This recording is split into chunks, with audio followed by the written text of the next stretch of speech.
आज का हमारा रिवीजन लेक्चर चैप्टर नंबर 6 है ट्रांजिशन एलिमेंट्स, जिसमें हम ट्रांजिशन एलिमेंट्स की डेफिनेशन और उनकी प्रॉपर्टीज को डिस्कस करेंगे। तो ट्रांजिशन एलिमेंट्स क्या होते हैं? ट्रांजिशन एलिमेंट्स ऐसे एलिमेंट्स को कहा जाता है जिनके वैलेंस इलेक्ट्रॉन d और f ऑर्बिटल में एग्जिस्ट करते हैं। The elements in which valence electrons exist in their d or f orbitals are called transition elements। अब ट्रांजिशन एलिमेंट्स में हमने फर्स्ट ट्रांजिशन सीरीज यानी 3D सीरीज को डिस्कस करना है, जिसमें कौन कौन से एलिमेंट्स मौजूद हैं? Scandium, titanium, vanadium, chromium, manganese, iron, cobalt, nickel, copper and zinc. Atomic number 21, 2, 3, 4, 5, 6, 7, 8, 9 और 30। ये एटॉमिक नंबर है 21 to 30। ये फर्स्ट ट्रांजिशन सीरीज या इसको 3D सीरीज भी कहा जाता है। अगर देखिए, अगर हम इनकी इलेक्ट्रॉनिक कॉन्फ़िगरेशन लिखें, स्कैंडियम जैसे है, scandium 21, 1s2, 2s2, 2px, 2p6, 3s2, 3p6, 4s2 and 3d1। अब 1s2, 2s2, 2p6, 3s2, 3p6, 4s2 and 3d1। 21 electron है स्कैंडियम में। अब चूंकि इसके वैलेंस इलेक्ट्रॉन 3d ऑर्बिटल में आ रहे हैं, इसलिए हम इसको 3d सीरीज का एक मेंबर तस्वर करते हैं। तो अब स्कैंडियम से ऑनवर्ड हम जब जिंक तक पहुंचेंगे, 1 by 1 इलेक्ट्रॉन ऐड होते जाएंगे, तो इनकमिंग इलेक्ट्रॉन कहाँ आएगा? 3d में। तो हमने अभी पढ़ा कि ऐसे तमाम एलिमेंट्स जिनके वैलेंस इलेक्ट्रॉन d ऑर्बिटल में या f ऑर्बिटल में एग्जिस्ट करते हों, उन्हें ट्रांजिशन एलिमेंट्स कहा जाता है। या सिंपली हम यूं भी कह सकते हैं कि ऐसे एलिमेंट्स जो अपनी एटॉमिक स्टेट में या आयनिक स्टेट में यानी न्यूट्रल स्टेट में या आयनिक स्टेट में d ऑर्बिटल या f ऑर्बिटल हाफ फील्ड या पार्शियली फील्ड रखते हों, उन्हें हम ट्रांजिशन एलिमेंट्स कहेंगे। अब देखें 3d ऑर्बिटल, यहां वैलेंस इलेक्ट्रॉन मौजूद हैं। अब अगर हम एलिमेंट्स को देखें, scandium, titanium, vanadium, chromium, manganese, iron, cobalt, nickel, copper and zinc. अब ये 4s ऑर्बिटल है, ये 3dxy, 3dyz, 3dxz, 3dx² y² और 3dz²। अब देखिए, जो स्कैंडियम टू जिंक तमाम एलिमेंट्स हैं, almost all elements contain 2 electron in 4s, 2 electron in 4s।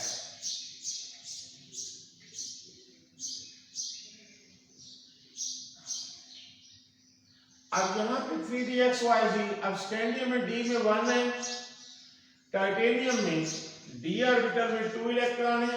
अब ऐसे 1 इलेक्ट्रॉन इंक्रीज होता जाएगा। Vanadium 3, chromium 4, manganese 5, iron 6,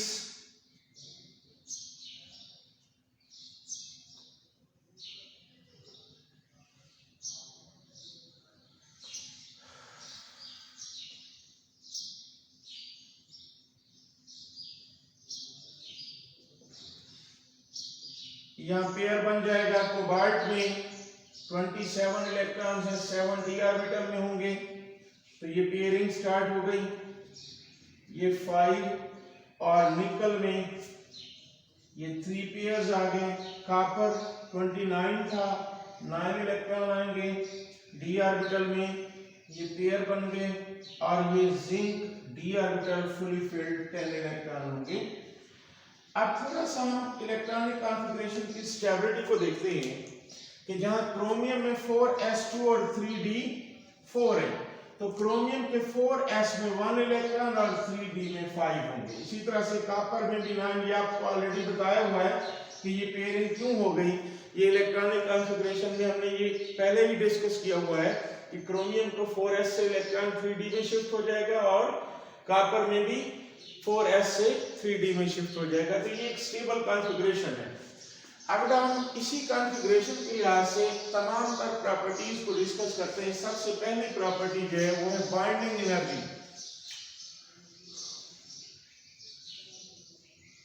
binding energy, binding energy हम किसे कहेंगे? Amount of energy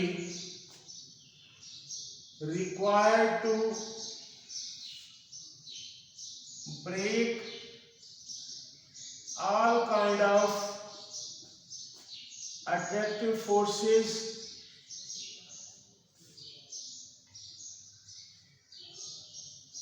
between the atoms of 1 mole of transition metal. 1 mole of transition metal is called bonding energy. तो आप बेटा जी देख सकते हैं कि अट्रैक्टिव फोर्सेस जितना ज्यादा स्ट्रांग होंगी बाइंडिंग एनर्जी हाई होगी, अट्रैक्टिव फोर्सेस वीक होंगी तो बाइंडिंग एनर्जी लो होगी।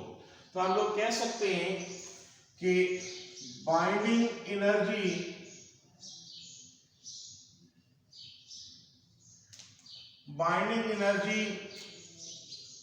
increases with increase in number of unpaired electrons in d orbital। कि ट्रांजिशन एलिमेंट में d ऑर्बिटल में जैसे जैसे नंबर ऑफ अनपेयर्ड इलेक्ट्रॉन बढ़ते जाएंगे बाइंडिंग एनर्जी भी बढ़ती जाएगी। तो आप देख सकते हैं स्कैंडियम टू ऑनवर्ड, ये मैंगनीज तक number of unpaired electron increase हो रहे थे। आफ्टर दैट आयरन से जब डी में 6 इलेक्ट्रॉन आ गए तो डी में पेयर बन गया, आगे पेयर बढ़ते जा रहे हैं, नंबर ऑफ अनपेयर्ड इलेक्ट्रॉन कम होते जा रहे हैं।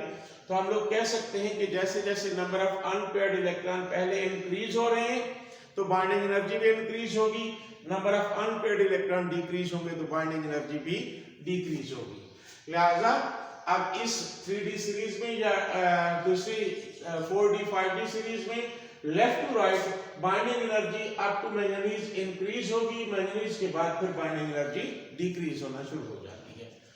इसके बाद दूसरी चीज है melting points and boiling points.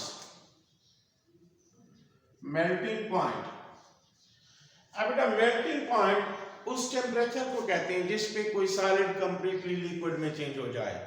The temperature at which a solid completely converts into liquid is called melting point. अब बेटा देखिए सपोज हमारे पास ये एक ट्रांजिशन मेटल है सॉलिड स्टेट में, किस स्टेट में? सॉलिड स्टेट में। आप हीट किए जा रहे हैं, टेम्परेचर इंक्रीज होता जाएगा, वाइब्रेशनल काइनेटिक एनर्जी इंक्रीज होगी, अट्रैक्टिव फोर्सेस वीक होती जाएंगी, अल्टीमेटली ये लेयर्स ऑफ एटम्स एक दूसरे के ऊपर फ्लो करने लगेंगी, यानी ये सब्सटेंस किस में चेंज हो गई? लिक्विड में चेंज हो गई। तो हम लोग कह सकते हैं वो टेम्परेचर जिस पर ये ट्रांजिशन मेटल कंप्लीटली लिक्विड में चेंज हो गई उसको क्या कहेंगे? मेल्टिंग पॉइंट कहेंगे। और बॉइलिंग पॉइंट क्या होगा? बॉइलिंग पॉइंट ऐसा टेम्परेचर जिस पर vapour pressure of liquid becomes equal to external pressure, becomes equal to external pressure is called boiling point. The temperature at which vapor pressure of liquid becomes equal to the external pressure is called boiling point. हमें पता है कि जैसे जैसे आप temperature raise करेंगे vapour pressure भी increase होगा, अल्टीमेटली वो एक्सटर्नल प्रेशर के इक्वल हो जाएगा और उस टेम्परेचर को हम क्या कहेंगे, बॉइलिंग पॉइंट। तो बेटा ये मेल्टिंग पॉइंट हो बॉइलिंग पॉइंट हो, ये डिपेंड करता है strength of intermolecular attractive forces पे। तो हम पहले ही डिस्कस कर चुके हैं कि फोर्सेस ऑफ अट्रैक्शन स्ट्रॉन्गर होती है with increase in number of unpaired electron और वीकर होंगी with decrease in number of unpaired electron. तो हम लोग कह सकते हैं कि ट्रांजिशन मेटल्स में left to right up to manganese पहले melting point boiling point increase होंगे due to increase in number of unpaired electron और उसके बाद melting point boiling point decrease होंगे due to decrease in number of unpaired electrons. इसके बाद next है covalent radius. Covalent radii या radius ये क्या होता है? तो आप लोग देखिए बेटा, टू कंसेप्टिव एटम्स हैं, ये उनके न्यूक्लियाई हैं। अब टू कंसेप्टिव एटम्स के न्यूक्लियाई के दरमियान जो टोटल डिस्टेंस है, इस डिस्टेंस का हाफ क्या कहलाता है? Covalent radius. The half of the distance between two consecutive nuclei, half of the distance between two consecutive nuclei is called covalent radius. और ionic radius क्या कहलाता है? ionic radii. ionic radii क्या है? इन्हें हम कहते हैं कि सपोज हमारे पास ये कोई पार्टिकल है, ये उसका न्यूक्लियस है और इस पर पॉजिटिव चार्ज है, नेगेटिव चार्ज यानी कोई भी आयन है, तो न्यूक्लियस से वैलेंस शेल तक का डिस्टेंस ये आयनिक रेडियस कहलाता है। तो हम लोग कहते हैं the average distance between nucleus and valence shell of an isolated gaseous atom is called ionic radius. तो आयनिक रेडियस इंक्रीज होता है with increase in number of shells and shielding effect, decrease होता है with increase in effective nuclear charge. तो हम लोग कह सकते हैं कि कोवलेंट रेडियाई एटॉमिक साइज, इसका फैक्टर्स देख लें। Covalent radii increase with increase in atomic size, क्योंकि एटम का साइज जितना इंक्रीज होगा कोवलेंट रेडियस भी उतना ही इंक्रीज होगा।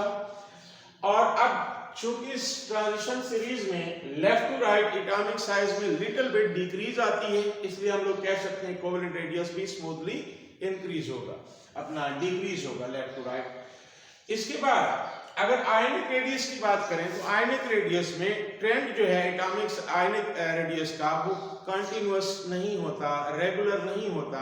किस लिए? क्योंकि ट्रांजिशन एलिमेंट्स में ऑलमोस्ट ऑक्सीडेशन स्टेट और वैलेंसी वेरिएबल होते हैं। इनकी वेरिएबल वैलेंसी और वेरिएबल ऑक्सीडेशन स्टेट की वजह से आयनिक रेडियाई का ट्रेंड जो है वो स्मूथ नहीं होता। हम ये नहीं कह सकते लेफ्ट टू राइट इंक्रीज या डिक्रीज होगा, तो ये वेरिएशन शो करते हैं आयनिक रेडियाई के हवाले से, क्योंकि इनकी ऑक्सीडेशन स्टेट और वैलेंसीज वेरिएबल होती है। अच्छा, इसके अलावा आगे फर्दर जो प्रॉपर्टीज हम डिस्कस करने वाले हैं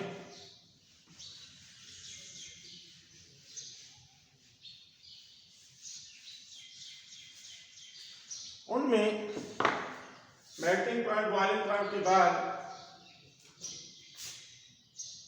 ऑक्सीडेशन स्टेट है। ऑक्सीडेशन स्टेट किसे कहते हैं? apparent charge on an element in a compound is called oxidation state. Oxidation state किस चीज पर डिपेंड करती है? Depends upon number of valence electrons और number of vacancies, number of vacancies. अब सबसे पहली बात कि oxidation state of transition element variable होती है, कोई एक ऑक्सीडेशन स्टेट नहीं होती। किस लिए? Due to larger number of valence electron. अब हम कह सकते हैं कि 4s में इलेक्ट्रॉन्स मौजूद है, इसका मतलब fourth shell is the valence shell, बाकी सारे इंटरवीनिंग इलेक्ट्रॉन है, वैलेंस इलेक्ट्रॉन तो दो हैं सिर्फ। तो ये जो d ऑर्बिटल वाले इलेक्ट्रॉन हैं ये भी वैलेंस इलेक्ट्रॉन में ही काउंट किए जाते हैं, क्योंकि ये केमिकल रिएक्शन में टेक पार्ट करते हैं। तो हम लोग कह सकते हैं कि d ऑर्बिटल और f ऑर्बिटल वाले इलेक्ट्रॉन जो होंगे वो भी वैलेंस इलेक्ट्रॉन्स में कंसीडर किए जाएंगे, क्योंकि वो वैलेंस इलेक्ट्रॉन की तरह एक्ट करते हैं, यानी केमिकल रिएक्शन में टेक पार्ट करते हैं। तो larger number of valence electrons की वजह से और लार्जर नंबर ऑफ वैकेंसीज की वजह से oxidation state of transition element variable होती है। अब फॉर एग्जांपल हमने ट्रांजिशन सीरीज अभी डिस्कस की थी, स्कैंडियम है, titanium, vanadium, chromium, manganese, iron, cobalt, nickel, copper and zinc. अब जो ऑक्सीडेशन स्टेट्स हैं स्कैंडियम में 2-3, अब जब 2-3 ऑक्सीडेशन स्टेट है, आप लोग देखें स्कैंडियम की इलेक्ट्रॉनिक कॉन्फ़िगरेशन क्या थी, 4s2 एंड 3d1। अब अगर ये 4s से इलेक्ट्रॉन रिलीज करता है, पहले इलेक्ट्रॉन कौन से जाएंगे, 4s से जाएंगे। 4s से इलेक्ट्रॉन रिलीज करता है तो स्कैंडियम +2 होगा, और फिर 3d से भी रिलीज करता है तो स्कैंडियम क्या होगा, +3 होगा। यानी स्कैंडियम की ऑक्सीडेशन स्टेट्स क्या होंगी, +2 +3। अब इसी तरह से टाइटेनियम में 2, 3, 4, वेनेडियम में 2, 3, 4, 5, क्रोमियम में 2, 3, 4, 5 और 6, मैंगनीज में ये 1 से स्टार्ट करेंगे, 2, 3, 4, 5, 6 और 7 के बाद अब फिर ऑक्सीडेशन स्टेट 1, 2, 3, 4, 5 और 6। आप देख सकते हैं कि जैसे जैसे number of unpaired electron increase हो रहे हैं तो ऑक्सीडेशन स्टेट्स भी इंक्रीज हो रही है। आयरन से number of unpaired electron decrease होना शुरू हो गए थे, क्योंकि डी ऑर्बिटल में आप देखिए 1 पेयर मौजूद है, तो पेयरिंग स्टार्ट हो गई आयरन से, लिहाजा अब ऑक्सीडेशन स्टेट्स डिक्रीज होना शुरू हो गई हैं। यहाँ 2, 3, 4, 5 और निकल में 2, 3, 4, कॉपर में 1, 2, 3, जिंक में ओनली 2। तो हम लोग कह सकते हैं कि जैसे जैसे number of unpaired electron increase हो रहे हैं, ऑक्सीडेशन स्टेट्स की इंक्रीज हो रही है, number of unpaired electron decrease होंगे तो ऑक्सीडेशन स्टेट भी डिक्रीज होंगी। तो हम कह सकते हैं कि oxidation state of transition element depends upon number of unpaired electrons. अब इसके बाद नेक्स्ट जो है हम कलर की बात करते हैं, या पहले मैग्नेटिक प्रॉपर्टीज को हम डिस्कस कर लें।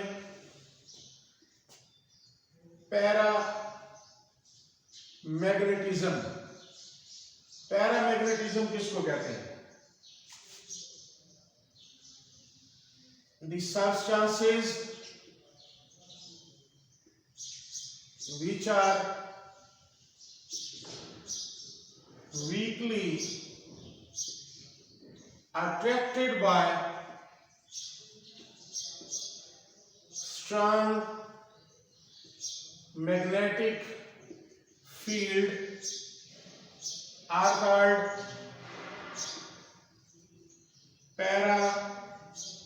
paramagnetic substances, and the process or phenomenon is called paramagnetism. Paramagnetism also depends upon number of unpaired electrons. अब बेटा देखिए, अगर न्यूट्रल एलिमेंट्स की बात कर ली जाए तो स्कैंडियम पैरामैग्नेटिक है, 1 इलेक्ट्रॉन अनपेयर्ड है। अब जब स्कैंडियम +3 है तो यहाँ अनपेयर्ड इलेक्ट्रॉन क्या है, 0 है। अनपेयर्ड इलेक्ट्रॉन क्या है, 0, क्योंकि +3 में ये डी वाला इलेक्ट्रॉन भी रिमूव हो जाएगा। तो स्कैंडियम न्यूट्रल स्टेट में पैरामैग्नेटिक है, आयनिक स्टेट में +3 फॉर्म में पैरामैग्नेटिक नहीं है, तो ये क्या बन जाएगा, डायमैग्नेटिक। तो पैरामैग्नेटिज्म और डायमैग्नेटिज्म सेकंड टर्म। डायमैग्नेटिज्म क्या होगी? The substances which are weakly repelled, attracted की बजाय क्या लिखेंगे? Repelled by strong magnetic field are called diamagnetic substances and the process is called diamagnetism. तो जितने number of unpaired electron increase होते जाएंगे न्यूट्रल स्टेट में या आयनिक स्टेट में, पैरामैग्नेटिक बिहेवियर इंक्रीज होगा। और हम देखते हैं कि चूंकि ये जो पैरामैग्नेटिक बिहेवियर है ये डिपेंड करता है नंबर ऑफ अनपेयर्ड इलेक्ट्रॉन्स पे, तो जैसे जैसे number of unpaired electron increase होंगे उसमें पैरामैग्नेटिक बिहेवियर भी इंक्रीज होगा। अब यहाँ मैंगनीज में देखिए, मैंगनीज में अगर +2 आ जाए, मैंगनीज +2, अब +2 होगा तो ये 4s2 वाले ये 2 इलेक्ट्रॉन रिमूव हो जाएंगे, बाकी अनपेयर्ड कितने रह गए? 5 अनपेयर्ड इलेक्ट्रॉन है। और अगर हम Fe+3 की बात करते हैं, Fe+3, तो यहाँ पे आप देखिए 2 इलेक्ट्रॉन 4s वाले और 1 इलेक्ट्रॉन कहां से जाएगा? 3d से, तो यहाँ पे भी 5 इलेक्ट्रॉन अनपेयर्ड बचते हैं। तो हम कह सकते हैं इस सीरीज के अंदर जो मैक्सिमम पैरामैग्नेटिक बिहेवियर होगा वो Mn+2 का होगा और Fe+3 का। तो जिस भी एलिमेंट में या उसकी आयनिक स्टेट में number of unpaired electron maximum होंगे वहां पैरामैग्नेटिक बिहेवियर भी मैक्सिमम होगा, और नंबर ऑफ अनपेयर्ड इलेक्ट्रॉन जैसे डिक्रीज होते हैं पैरामैग्नेटिक बिहेवियर भी डिक्रीज हो जाता है। इसके बाद नेक्स्ट जो प्रॉपर्टी है दैट इज कलर। अब बेटा जी कलर, हमें डिफरेंट कलर जो दिखाई देते हैं उसका एक्चुअल फिनोमेनन क्या है? आप लोग पढ़ते हैं कि लाइट, व्हाइट लाइट और sunlight is the combination of different 7 colours. Her colour एक स्पेसिफिक वेवलेंथ की वजह से होता है। अब जो डी ऑर्बिटल आप पढ़ते हैं, डी ऑर्बिटल, उसमें dxy, dyz, dxg, dx2, y2 और dz2, ये 5 डीजोनेट ऑर्बिटल है। तो क्रिस्टल फील्ड स्प्लिटिंग, अब यहाँ पे ये डी ऑर्बिटल फर्दर स्प्लिट होंगे इनटू 2 सेट्स। एक लो एनर्जी होगा जिसमें dxy, dyz और dxz होंगे, और दूसरा हाई एनर्जी T2g सेट होगा dx2, y2 और dz2।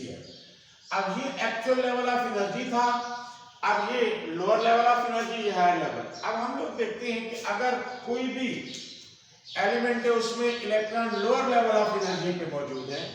अब चूंकि लोअर लेवल Eg सेट और T2g सेट में यानी लोअर लेवल ऑफ एनर्जी और हायर लेवल में कोई एनर्जी गैप बहुत ज्यादा नहीं है, लिहाजा ये dxy का इलेक्ट्रॉन इजीली लोअर लेवल से हायर लेवल की तरफ जंप कर जाता है।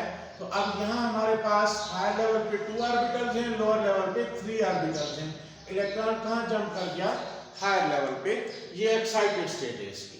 तो during D excitation of electron, जब ये इलेक्ट्रॉन लोअर लेवल की तरफ फिर आएगा तो एनर्जी इमिट होगी और एक स्पेसिफिक वेवलेंथ क्रिएट होगी, और इसी वेवलेंथ से हमें एक स्पेसिफिक कलर दिखाई देता है। तो हम लोग कह सकते हैं कि colour of transition element is due to D transition. इसको हम डी ट्रांजिशन ऑफ इलेक्ट्रॉन कहते हैं, क्योंकि इलेक्ट्रॉन डी ऑर्बिटल से ही डी ऑर्बिटल में जा रहा है, किसी और ऑर्बिटल में नहीं जा रहा। तो हम कह सकते हैं कि D orbital dxy lower level of energy से ये हायर लेवल ऑफ एनर्जी की तरफ एक्साइट हो गया। ड्यूरिंग डी एक्साइटेशन ये एनर्जी इमिट करेगा और एक स्पेसिफिक वेवलेंथ क्रिएट होगी, और वो वेवलेंथ स्पेसिफिक कलर प्रोड्यूस करेगी। अब यहाँ हमें एक एग्जांपल दी गई कंपाउंड है कि TiH2O6 और इसकी पावर +3। अब इस आयन का नाम क्या है? Hexa aqua titanium 3 ion. Hexa aqua titanium 3, titanium 3 ion, ये एक आयन है हमारे पास। अब जब हम इस आयन को वाटर में डिसॉल्व करते हैं, सॉल्यूशन बनाते हैं, तो इसमें जो लाइट में येलो कलर होता है, येलो कलर ये एब्जॉर्ब हो जाता है, यानी हेक्सा एक्वा टाइटेनियम 3 आयन में येलो कलर को एब्जॉर्ब करने की सलाहियत है, जबकि ब्लू और red colour, blue and red colour emits. अगर ब्लू और रेड कलर इमिट होगा तो दोनों का कॉम्बिनेशन हमें कौन सा कलर दिखाई देगा? वायलेट। तो हमें वायलेट कलर दिखाई देगा, वायलेट कलर ऑफ सॉल्यूशन। तो सॉल्यूशन में हमें वायलेट कलर दिखाई देगा। तो ट्रांजिशन एलिमेंट्स अपने आयनिक स्टेट में ये डिफरेंट कलर्स शो करते हैं या न्यूट्रल स्टेट में कलर शो करेंगे। तो ये जो कलर होते हैं एक्चुअली डी ट्रांजिशन की वजह से होते हैं और ये ट्रांजिशन एलिमेंट्स की खास प्रॉपर्टी है। इसके बाद इंटरस्टिशियल कंपाउंड्स। इंटरस्टिशियल कंपाउंड्स क्या होते हैं? अब बेटा जी कोई भी ट्रांजिशन मेटल्स है, ट्रांजिशन मेटल की ये प्रॉपर्टी है कि उसकी सरफेस पर स्मॉल हालो कैविटीज या माइक्रो कैविटीज होती हैं और इन कैविटीज में स्मॉल साइज वाले मॉलिक्यूल जैसे हाइड्रोजन है, बोरान है, कार्बन है, etc. ये ऐसे स्मॉल साइज वाले पार्टिकल्स हैं, ये एब्जॉर्ब हो जाते हैं, हालो कैविटीज में फिल हो जाते हैं और ये नॉन स्टिशियोमेटेड कंपाउंड बन जाता है जिनको हम इंटरस्टिशियल कंपाउंड कहते हैं। तो इंटरस्टिशियल कंपाउंड डिफाइन कैसे करेंगे हम? Interstitial compounds, interstitial compounds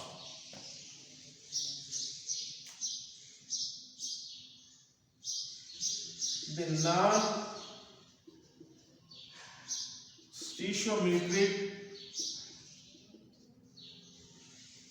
compounds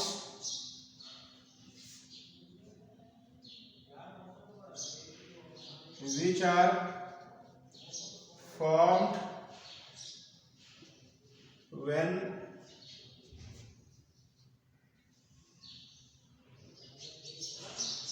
small size particles like hydrogen, boron, etc. are absorbed in interstices of transition metal elements are called interstitial compounds. तो ये इंटरस्टिशियल कंपाउंड्स हमेशा non स्टिशियोमेट्रिक compound होते हैं, यानी इन elements में कोई खास रेशियो नहीं होती, किसी भी खास रेशियो से ये एलिमेंट नहीं मिलते। जितनी बड़ी कैविटी होगी उसमें उतने ही पार्टिकल, स्मॉल साइज पार्टिकल जैसे हाइड्रोजन वगैरह नाइट्रोजन है, ये एब्जॉर्ब हो जाते हैं। तो ऐसे कंपाउंड्स को इंटरस्टिशियल कंपाउंड कहा जाता है। इसके बाद अलॉय फॉर्मेशन है। ट्रांजिशन मेटल एलिमेंट्स में अलॉयज बनाने की टेंडेंसी मौजूद होती है। तो अलॉय किसको कहा जाता है? अलॉय हम कहते हैं homogeneous mixture of two or more metals. Homogeneous mixture of two or more metals is called alloy. और यहाँ अलॉयज जो है ट्रांजिशन एलिमेंट की खास प्रॉपर्टी, ये अलॉय क्यों बनाते हैं? अलॉय इसलिए बनाते हैं कि इनके एटॉमिक साइज में तकरीबन रिजेम्बलेंस पाई जाती है। अब एटॉमिक साइज जितना रिजेंबल करता है, सिमिलैरिटी होती है, तो ये एलिमेंट एक दूसरे के एलिमेंट्स को रिप्लेस करके अलॉयज बना लेते हैं। तो ऐसे अलॉयज को सब्स्टिट्यूशनल अलॉयज भी कहा जाता है। तो ये थी प्रॉपर्टीज ऑफ ट्रांजिशन एलिमेंट। अल्लाह हाफिज़।